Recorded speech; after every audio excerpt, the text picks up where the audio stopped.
My name's Harriet Hughes, and I have researched Nigerian textiles and fashion during my PhD.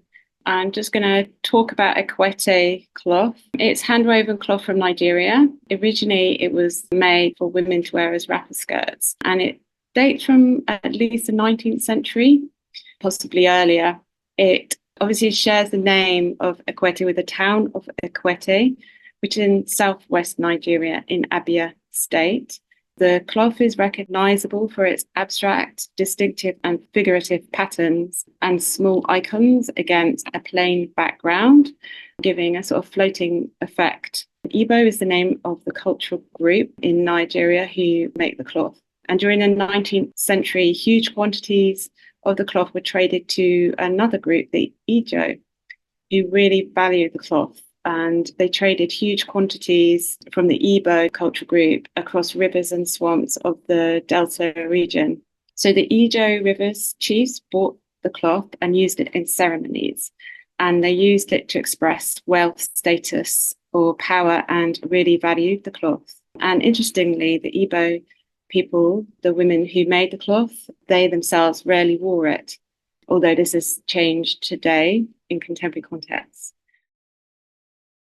Hi, my name is Emmanuel Okoro, and I'm the founder and creative director of Emmy Kasbit. And Emmy Kasbit is a sustainable brand based in Lagos, Nigeria.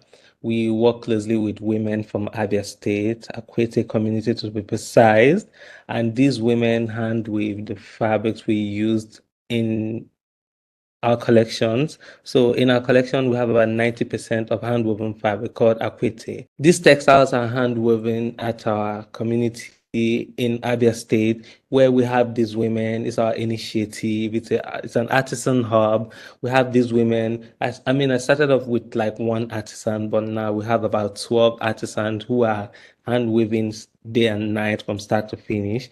And then when the fabrics are done, it's being transported back into Lagos at the atelier, where I and the team of tailors now start the design process, the cutting, the pattern placement, and all the garments are being manufactured here at the atelier. I'm actually at the atelier in Lagos right now. This is very important to us at Emmy Kasbit because we want to shine the light on this particular textile. I come from Abia State as well, so I can relate to the artisan.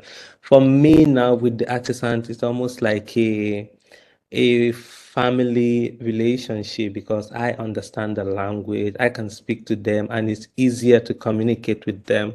And I also understand the importance of craftsmanship because I know what it takes for them to actually get a sheet out. And history has it that akwete can only be hand woven by women. So for the men, it's a taboo.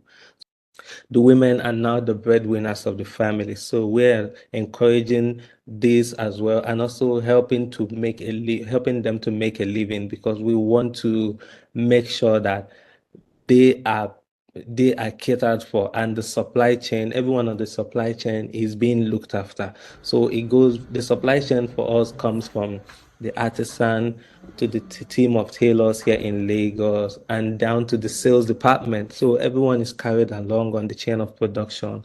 It's important that we work with these women because I believe that this craft has been left for us by our forefathers, and we have the obligation, if I may use that word, to preserve this craft because at MKSB we rely heavily on culture and its preservation. So we are trying to preserve this craft and also take it from this small village to the global marketplace. And by the global marketplace, we mean like the European market, the American market, the center stage of fashion